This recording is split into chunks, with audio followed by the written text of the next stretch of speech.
우리 노준석 교수님, 제가 생각해 보니까 이제 포항공대 그 기계과 초창기 그때 이제 사실은 이제 뭐 그 초창기에 조인했던 분들하고 굉장히 친해가지고 그래서 이제 잘 놀고 있었는데 이분들이 한 분, 두 분 이제 은퇴를 하고 그러고 나니까 저는 이제 서울로 떠났는 줄 알았더니 다들 뭐 특임 교수라고 그래가지고 지금 70세까지 계속 연구하는 걸로 포스코드 뭐 사실 포스텍도 생각해보면 그렇잖아요. 그러니까 교수를 은퇴시켜서 내쫓으면 얻을 수 있는 게 그 연구실 한 8평짜리 방 하나를 학교가 얻는 건데 이 교수가 과제를 따오고 해가지고 1년에 학교에다 줄 수 있는 돈은 수십억인데 연구실 8평을 받아서 수십억이 나오냐 이거죠.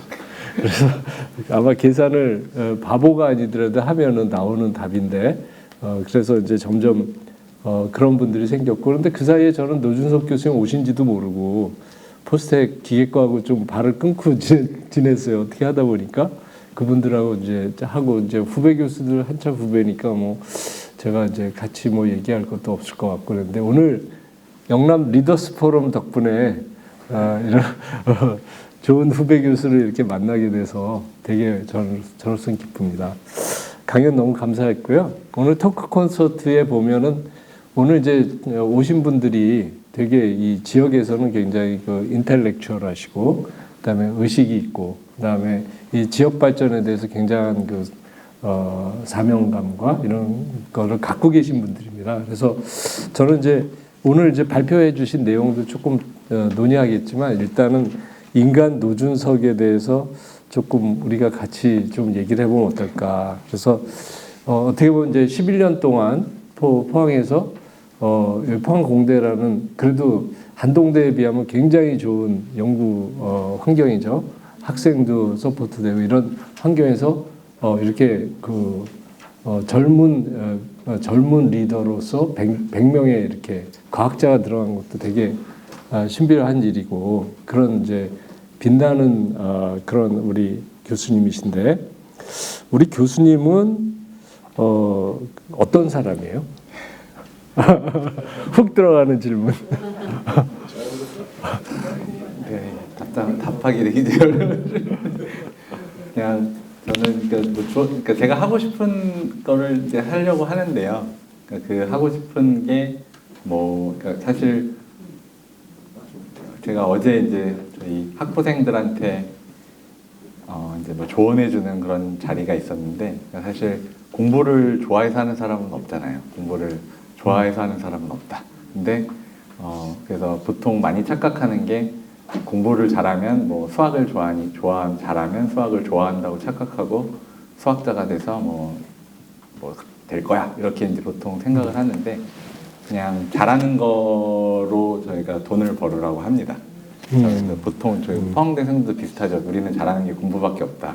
공부로서 먹고 살아야 되는데 그거로 할 수 있는 일들이 이제 뭐 몇 가지가 있겠죠. 선생님이 될 수도 있고 뭐 이런 식으로 연구를 해서 근데 그 연구를 하다 보면은 본인이 할 수 있는 어떤 꿈과 희망도 가질 수 있다. 그러면 이제 예를 들어 저한테 모든 사람의 꿈과 희망은 똑같습니다. 잘 먹고 잘 살고 덜 일하고 편하고 똑같거든요. 근데 그거는 이제 모두가 바라는 거고 그러면 그 와중에 제가 기여할 수 있는 건 제가 잘하는 거로 돈도 벌고 뭐 사회나 주변에 후학들한테 기여를 하고 제가 좋아하는 거는 뭐냐 그러면은 저는 이제 전 세계를 뭐 여행하고 새로운 것을 발견하고 뭐 여행도 결국엔 새로운 것을 하는 거잖아요.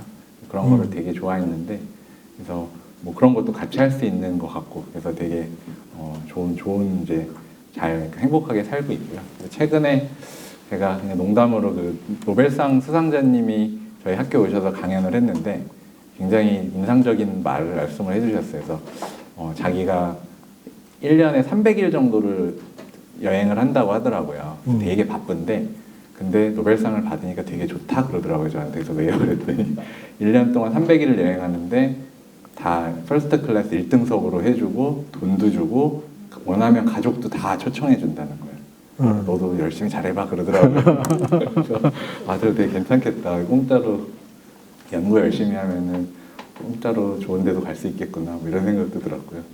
그냥 그런 사람입니다. 그래서 뭐 당연히 사명감을 가지고 당연히 연구 열심히 하고 하지만 뭐 그 와중에는 이제 저도 하고 싶은 게 있고 행복했으면 좋겠고 그게 그렇게 하다 보면 주변에 뭐 저희 학생들이나 뭐 지역이나 뭐 나라 이렇게 다 도움이 됐으면 하고요.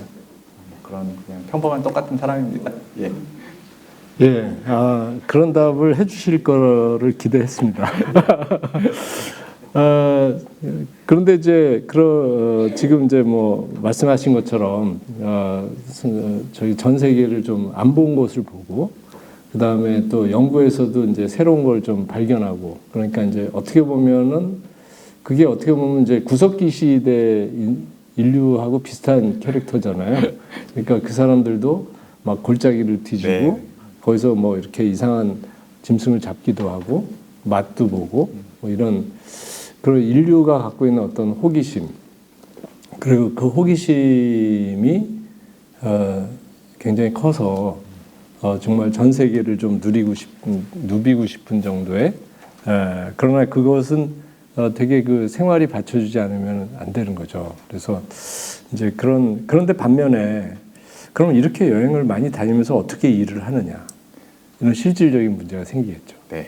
그래서 이제 두 번째 질문은 교수님의 일상은 어떤가? 네. 이거는 이제 굉장히 개인적이고 비밀스러운 거지만 오늘 오신 분들이 아마 좀 궁금할 수도 있어요. 왜냐하면 여지까지 포스텍이나 뭐 여기 뭐 가습기 센터나 이런 분들 오면은 기관 설명해주고 뭐 그리고 기관의 비전 얘기하고 그러니까 전부 개인은 없고 전부 그 어떤 공인으로서의 그 위치를 하셨단 말이에요. 근데 저는 오늘은 이제 특별히 교수님이 이제 훌륭한 연구도 하고 여러 가지 이제 그 기대가 큰 분이신데 과연 이 교수님이 행복하신 건가 이런 이제 퀘스천이 생겨서 일상을 좀 한번 듣고 싶어요. 몇 시에 일어나세요? 예, 보통 잠은 한 5시간 정도 자는데요. 예. 뭐 한 6시, 7시 일어나서 이제 12시까지.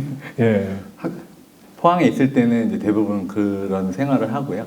예. 근데 뭐 그 와중에도 사실 포항이 좋은 게 학교에 같이 살다 보니까 뭐 중간에 애도 데려다주고 애 학원도 데려다주고 다 합니다. 왔다 갔다 하고. 그렇죠. 밥은 집에서 먹고. 예. 지금 그 생애 라이프로 보면 최악의 상태라고 내가 듣고 있거든요. 네. 그러니까 맨 처음에 이제 결혼했을 때가 제일 행복하고, 대학생 시절이 제일 행복하고, 예. 세상 걱정 없고, 대학교도 붙었고, 그러다가 이제 점점 결혼할 때까지 좀 좋다가 점점 상태가 안 좋아지는 거죠. 왜냐하면 부인이 바가지를 긋기 시작하기 때문에 안 좋아지다가 이제 자녀 교육을 막 하면서 이제 인생의 풍랑에 빠져가지고 이 아이가 자기랑 똑같지 않다는 걸 깨달으면서 이제 바닥을 쳤다가 애들이 대학교를 가면 그때부터 이제 조금 마음이 편해져요. 네, 듀티 프리다. 뭐 이런 애들 다 장가 보내고 나면 이제 그때 편해지는데 그때 그러니까 노년이 됐을 때 행복하다고 보통 보는데 그때도 행복하지 않은 분들도 있어요. 자녀들이 이제 완전히 자립을 안 했다거나 그런 경우도 있고 또 하나는 본인의 건강이 그때 받쳐주지 않으면 불안한 거죠. 그리고 이제 특히 재산이 많은 사람일수록 더 라이프 퀄리티가 안 좋아지는 거죠. 왜냐하면 이 재산을 내가 써보지도 못하고 이제 끝나는구나. 이 고통이 이제 굉장히 커지는 건데 교수님은 지금 이제 그 자녀가 아직 그렇게 나이가 많지는 몇 살이에요? 6학년. 그럼 제일 행복할 때. 이제 중학교를 들어가면서부터 이제 전투가 시작되는 건데, 그래서 그러면 노 교수님은 자녀 교육 문제는 뭐, 없다고 보고, 앞으로 닥칠 거라고. 그 다음에 그러면은 이제 포항에서는 보통 6시에서부터 12시, 5시간 빼고는 그러니까, 24시간에서 19시간을 일하시는 거네요. 그죠? 그러면 식사는 어떻게 하세요? 보통 집에 가서 먹고 점심은 잘 안 먹고요. 점심 안 저녁 먹어요? 집에 가서 먹고. 예. 점심 안 먹는 이유는 뭐죠? 이제 점심 먹으면 또 식곤증? 시간을 또 생각보다 많이 써야 되고. 네. 네, 그래서 이제 여기 이 얘기에서 슬픔이 몰려오는 부분이 있는 거죠. 아, 점심도 못 먹고 사는구나, 이 친구가. 아니 근데 저는 그러니까 개인적으로는 그게 뭐 힘들거나 그래요. 그래서 최근에 저희 졸업생 아까 그 한동대 친구 말고 다른 네. 친구 하나가 네. 너무 연구를 잘해가지고 조금만 더 해서 그 모교로 돌아가서 교수로 가면 좋겠다라고 했더니 저한테 충격적인 발언을 하고 그만뒀어요. 그러니까 졸업했어요. 졸업했어요. 저는 네. 교수님처럼 살기 싫습니다. 그러더라고요. 그러니까. 그래서 내가 왜 그랬더니 너무 힘들어 보인다는 거예요. 아니 나는 하나도 안 힘든데 아니, 힘든데. 그랬더니 너무 뭐 하여튼 바쁘고 슈퍼맨이 되어야 되는 것 같고 자기는 못하겠다고 그러더라고요. 나는 되게 행복한데라고 했는데 받아들이지 않더라고요. 그죠. 그러니까 이게 이제 교수 직업이 약간 3D 업종으로 되는 게 이렇게 자기 천성으로 자기는 하나도 안 힘든 사람들이 해야 되거든요. 근데 그렇지 않은 사람들이 이제 이 그 어떻게 보면 명성 또는 사회에서 인정해주는 그런 것 때문에 이제 교수를 원하는 경우도 많거든요. 그런 경우에 이제 굉장히 힘든 삶 그리고 이제 거의 미니멈 치고 사는데 우리 노 교수님은 이제 자기 인생 자체가 이제 거기에 딱 특화되어 있는 거죠. 그래서 사실 감기도 잘 안 걸리시죠. 네, 왜냐하면은 그렇게 이제 그 정신적으로 이렇게 몰두하는 사람들은 그런 감기 같은 것도 잘 안 걸리고 그런 스페셜한 그 체력들이 나오는 거를 알고 있습니다. 그래서 제가 이제 이런 부분들을 이제 굳이 이제 꺼내는 이유는 우리 교수님이 심지어 학생조차도 교수님처럼 살기 어렵다. 이런 삶을 살고 있다. 이런 것들이 이제 굉장히 중요한 것 같고요. 또 하나는 이제 예컨대 이제 여행을 많이 다니시잖아요. 그때는 이제 일상이 아니잖아요. 그때는 어떻게 하세요? 사실 지금은 그러니까 여행은 없죠. 출장을 가서 그러니까 출장. 뭐 미국 출장 가도 거의 1박 2일로 갔다 오고 하거든요. 미국을? 네, 그냥 2박 4일이죠.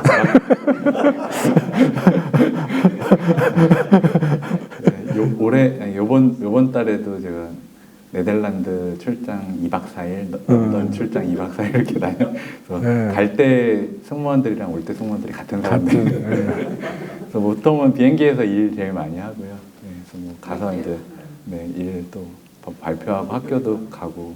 그렇죠? 그러니까 사실 여행은 요새는 잘 안 하고 못 하고 있고요. 네. 옛날에 다 대부분 가봤던 데라서 그러고 있습니다. 그래서 제가 사실은 그래서 지금은 저는 되게 힘들지 않고 행복한 교수님 말씀대로 저는 이제 요새는 거의 감기도 안 걸려요. 근데 학생들은 항상 출장 가면 항상 걸려. 항상 감기 걸리고. 근데 제가 20대 때 굉장히 많이 아팠어요. 그러니까 20대 때가 되게 힘들었거든요. 인생이 제가 학부를 9년 다녔고요.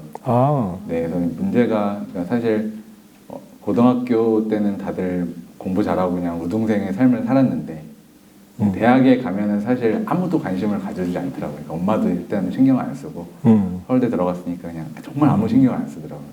그러니까 이 무한한 그 어떤 갈림길을 쓰는데 뭘 해야 될지도 모르고 그래서 거의 그러니까 20대가 가장 힘들었던 것 같습니다. 그래서 20대 때 군대도 가고 회사도 다녀보고 그다음에 제가 하고 싶었던 뭐 세계 일주도 1년 동안 해보고 근데 그러니까 막 온갖 힘든 경험 그러니까 회사 다니면서 느꼈던 또 많은 것들 뭐 고시 공부도 해봤고요. 그러니까 다 해본 그런 경험들을 뒤로 하고 이제 뭐 원하는 건지는 잘 몰랐어요. 그러니까 교수가 될 마음은 전혀 없었고요. 왜냐면 학부 때 뭐 공부도 잘 못했고요. 그래서 근데 이제 그 트랙이 연구자의 길로 딱 들어가니까 박사 때가 제일 편했던 것 같아요. 그러니까 제가 했을 때 제가 제일 인생의 황금기를 꼽으면 고3 때랑 대학원 박사과정 때였거든요. 그러니까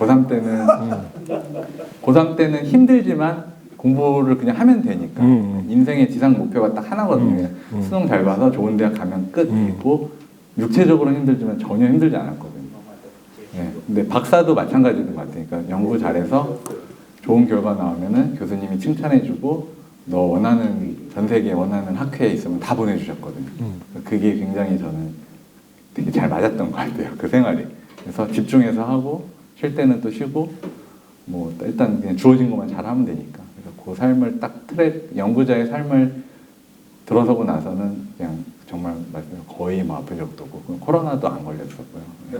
그게 신기하더라고요. 그래서 뭔가 정신적으로 이게 힘이 나면 안 아픈 건가 그래서 대학교 때는 정말 많이 아팠거든요. 맨날 밥 먹으면 체하고 항상 감기 걸리고 그랬는데 좀 그런 생각을 하게 됩니다. 저한테 남자들이 와서 자기 인생을 고백하는 현상들이 굉장히 많은데 오늘 또 벌어진 것 같아가지고 지금 제가 시키지 않은 얘기들도 많이 하시네요. 제가 볼 때는 우리 노준석 교수님의 매력은 그 9년의 방황이었던 것 같아요. 그래서 저는 이제 보통 이제 주변에 뭐 소위 뭐 SK에 뭐 이런 사람들 너무나 많이 있는데 가끔 제가 그런 얘기 하거든요. 뭐 선배님은 제가 볼 때는 뭐 인생이 좀 밋밋하고 재미없습니다. 왜 그런데? 뭐 어렸을 때 태어나서 좋은 집에서 과외 열심히 해서 경기고 가고 서울대 가고 그리고 뭐 또 부모님이 뭐 이렇게 저렇게 힘써줘서 이런 거 하고 그래서 기관장 하고 뭐 하고 그러니까 이력서에 보면 다 뭐 하고 그래서 무슨 인생입니까 이게? 그냥 이렇게 쉬지 않고 날르는 어떤 그 매 한 마리 이렇게 가을에 보면은 이렇게 그 들판에 이렇게 매 한 마리가 쥐 잡으려고 이렇게 막 계속 떠 있잖아요. 그런 느낌? 그런데 인생이란 거는 좀 이렇게 힘든 거 그리고 이제 자기가 이제 기적적으로 이렇게 다른 모습으로 인생을 사는 것이 좀 저는 더 멋있어 보이더라고요. 저 개인적으로는. 그분들은 그게 어리석은 생각이라고 하겠죠. 그렇게 왜 귀찮게 바닥을 치고 거기서 뭐 중을뚱살뚱하고 그렇게 곡절 있게 사냐. 이렇게 쭉 평탄하게 살아야지 뭐 이런 얘기하는 분들도 있는데. 그래서 오늘 이제 우리 교수님 그 9년의 생활을 심층 취재하는 거는 너무 잔인한 것 같아서 다음 기회에 좀 저랑 네. 저기 따로 만나서 저 얘기를 듣기로 하고 오늘 이제 그래도 아무래도 오늘 메타 머티리얼 그래서 메타 머티리얼 사실 이제 메타라는 게 이제 아리스토텔레스가 이제 맨 처음에 그 메타피직스라는 책을 썼거든요. 이 메타피직스가 뭐냐면 피직스가 물리학인데 현상, 현실인데 메타피직스는 현실 넘어. 그래서 그거를 형이상학이라고 이제 우리는 번역을 했죠.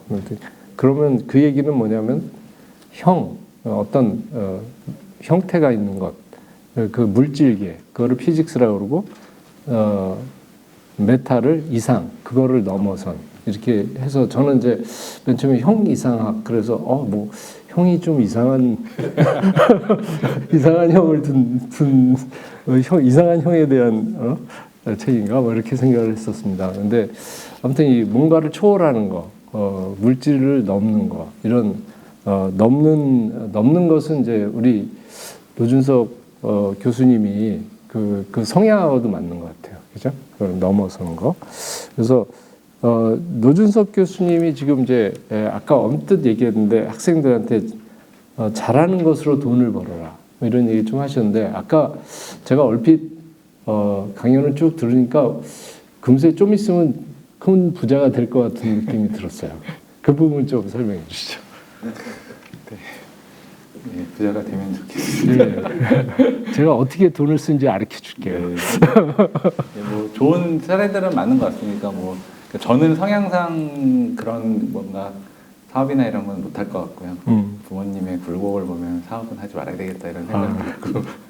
근데 보통 학교에서 나오는 기술들이 그런 성공하는 확률은 제일 높다고 하더라고요. 한 10% 이상 되는 거니까 굉장히 높은 확률이고 뭐 예를 들어 저희 밑에 방에 있는 교수님은 그 제자가 창업을 해가지고 그 제자는 상장사의 사장이 되고 교수님은 한 200억 정도 버시고 은퇴하셨더라고요. 그런 사람도 있고요.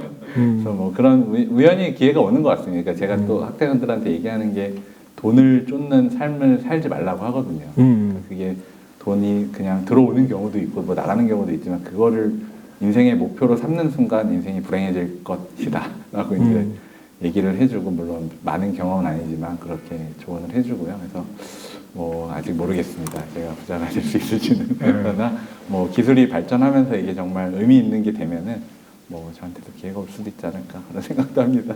네. 아, 우리 노 교수님 보니까 말씀도 잘하셔요. 살살 잘 피해 가시는 거 우리 보니까. 그래서 아무튼 뭐 지금 한 그 결과만 해도 500만 원에 그 제조할 수 있는 거를 지금 10,000원까지 했으니까 그럼 벌써 그것만 봐도 이거는 상당히 뭔가 이제 근처에 온 게 아니냐 이런 생각이 얼핏 들더라고요. 그래서 그런 생각이 좀 들었고 노 교수님은 취미 생활이 뭐예요? 취미 따로 없습니다. 네. 네, 무취미가 취미다. 네. 네. 네, 우리 무취미가 취미이고 감기나 코로나도 안 걸리는 천하무적 마징가 제트 이런 느낌이 드네요. 자, 이제 제가 이 정도 질문하고 우리 플로어에서 우리 노 교수님 오늘 굉장히 자기 많은 걸 이렇게 좀 오픈하셨으니까 여러분들도 금세 불과 몇 분 사이에 굉장히 친해졌죠. 그래서 여러분들 이제 좀 편하게 질문 좀 해주시면 좋을 것 같습니다. 김철승 포항 MBC 보도제작국장입니다. 현재 연구 중인 분야 중에서 가장 현실화 가능성이 높고 사회적 영향력이 클 것으로 보시는 기술은 무엇입니까? 그게 바로 그 중간에 말씀드린 증강현실 안경이라고 생각하고요. 그러니까 그게 사실은 지금 자동차에서 보면은 그 허드 디스플레이가 사실 증강현실이거든요. 운전할 때 사실 아직도 좀 불편하고 정보 전달이 잘 안 되고 하는데 물론 이 증강현실 안경을 그러니까 모르겠습니다. 이게 물론 장치가 있어도 그거에 맞는 컨텐츠도 나와야 되고 하지만 일단 기본적으로 모든 사람들이 현재 원하는 기술 중에 하나라고 생각을 하고요. 그래서 그게 왔을 때 우리가 뭐 수업이 어떤 강의가 될 수도 있고 일반 우리 사람 대 사람의 그런 관계도 그렇고 많은 것들이 바뀔 수 있을 거라고 생각을 하고요. 그래서 그 인터페이스를 제공해주는 휴대폰처럼 되게 중요한 장치가 될 거라고 생각하고요. 그래서 그거에 이제 가장 큰 문제가 아까 말씀드린 무게와 가격이었는데 그거를 이제 해결할 수 있는 어떤 전부는 아니고 한 가지 저희가 기술을 제공할 수 있다 이렇게 설명드릴 수 있을 것 같습니다. 정명순 영남리더스포럼 회원입니다. 교수님께서 연구 중인 기술들이 실제 산업이나 기업과는 어떻게 연계 협력되어 현실화되고 있는지 궁금합니다. 그게 사실 되게 중요한 부분인데 그러니까 아무리 과학자나 공학자가 기술을 개발해도 산업에서 회사나 이런 데서 관심이 없으면 사실 사장되는 게 많은데 그러니까 저희 같은 경우도 그러니까 지금이 가장 그 타이밍인 것 같습니다. 그래서 뭐 전 세계 뭐 삼성 비롯해서 뭐 전 세계에서 이제 이 기술을 접목을 해보고 싶어 하는데 그러니까 예를 들어 삼성을 예로 들면은 삼성도 이 연구를 되게 자체적으로 오래 했습니다. 10년 이상 했는데 그 연구가 기술로 가지 못한 게 한 5년 전에 그거를 검토를 했었다고 해요. 이거를 양산을 할 건지 말 건지를 검토를 했는데 그게 양산이 어렵다라고 판정을 하고 이제 잠깐 포기를 했다가 최근에 이제 이런 결과들을 보고 다시 이거를 재검토를 해서 뭐 아마 27년도 갤럭시인가에 이런 비슷한 게 하나가 들어간다고 하더라고요. 그래서 뭐 그런 정도까지 이제 기술이 올라왔고요. 그리고 뭐 마찬가지로 예전에 뭐 구글에서도 저희 기술에 관심이 있어가지고 같이 계속 하자고 하고 있고 아마 이게 정확히 이제 근데 문제는 이거 하나만 가지고 되는 게 아니라 여러 분야가 한꺼번에 이게 동시에 딱 맞아 떨어져야 되니까 굉장히 운도 필요한 것 같고 시기가 적절히 맞아야 되고 뭔가 필요하고 아까 말씀드린 뭔가 이벤트가 딱 터져야 되는 것 같아요. 이게 정말 이거 아니면 다 큰일 나겠다 해서 백신 같이 정말 모두가 정말 필요로 하는 기다리는 그런 게 분위기가 있어야 될 것 같고요. 그래서 제가 단정적으로 말씀을 못 드리겠지만 약간 지금이 아까 말씀드렸던 양산이 가능하다라는 거는 일단 쓸 수 있는 가장 기본적인 시기니까 이제 이거를 뭐 여기도 응용해보고 저기도 응용해보고 뭐 카메라에도 해보고 휴대폰에도 해보고 해보면서 하나 둘씩 나올 것 같습니다. 예, 그래서 한 5년에서 10년 사이에 되면은 되는 거고 그 사이에 안 되면은 이제 아까 말씀드린 이렇게 밑으로 내려가는 트랙을 가지 않을까 생각하고 있습니다. 예. 배동섭 대이동 자생단체장 협의회 회장입니다. AI가 인간 중심의 세상에 미칠 영향과 그 순기능 역기능에 대해 교수님은 어떻게 전망하십니까? 말씀 주신 게 맞죠. 그러니까 모든 뭐 예전 그 노벨상도 나온 게 사실 다이너마이트 만들고서 이제 그거로 속죄하는 측면에서 만든 거고, 모든 기술에는 이제 어두운 면과 밝은 면이 있지 않습니까? 그러니까 투명성도 마찬가지겠죠. 이게 나쁘게 쓰일 확률이 더 높고, 이거를 어떻게 막느냐 이런 거는 사회적인 뭐 합의나 규범이 이제 중요한 것 같은데, 근데 처음 먼저 말씀드린 거 생각해 보면은 저희가 어렸을 때 생각하던 영화에서 나오는 게 다 현실이 됐어요. 근데 인공지능이 나와서 영화들이 있었잖아요. 인공지능이 결국에는 인간보다 더 뛰어나게 돼서 인간을 지배하고 이런 일도 일어날 것 같아요. 일어날 것 같은데 걱정하는 사람들도 있고, 실제로 저희가 백날 수학 문제 풀어봤자 못 푸는데 인공지능한테 맡기면 한 2주면 풀어주거든요. 저희가 2년 고민한 거를. 그러니까 이미 그런 지능적인 측면에서는 이길 수가 없다는 거는 자명한 것 같고요. 이거를 뭐 어떻게 해야 될지는 사실 저도 잘 모르겠습니다. 그러니까 현재는 그냥 이 인공지능이 다들 신기하니까 이용하고, 뭐 하다못해 요새는 저희 애가 공부할 때도 제가 답을 알려주면 신뢰하지 않고 챗 GPT한테 물어보는 답은 굉장히 신뢰하거든요. 그러니까 그게 이제 점점 시간이 지나면서 뭔가 거기에 종속되는 것 같긴 한데, 그거를 뭐 어떻게 해야 될지는 저도 정확한 답은 못 드리고요. 뭔가 인간이 중심이 돼서 이거를 잘 활용하는 선에서 해야 되지 않을까. 저는 거기까지만 답변드리겠습니다. 이제 우리 저희 노준석 교수님께서 굉장히 허심탄회하고 어려운 주제인데 굉장히 쉽고 이해할 수 있게 이렇게 설명도 해주셨고, 또 자기의 삶도 좀 이렇게 진솔하게 나눠주셔서 너무너무 고마워요. 제가 여기서 이렇게 토크 콘서트를 이렇게 쭉 하는데 오늘처럼 이렇게 따뜻한 분위기, 오늘이 이제 그 따뜻한 분위기가 계속 이어졌지만 오늘이 되게 그 상승 곡선 중에 정점 중에 하나가 아닐까. 이런 분위기를 다음에도 기대하기는 좀 어렵지 않을까, 이런 생각을 좀 했어요. 우리 저기 애쓰신 우리 노준석 교수님한테 큰 박수 한번 해주시죠.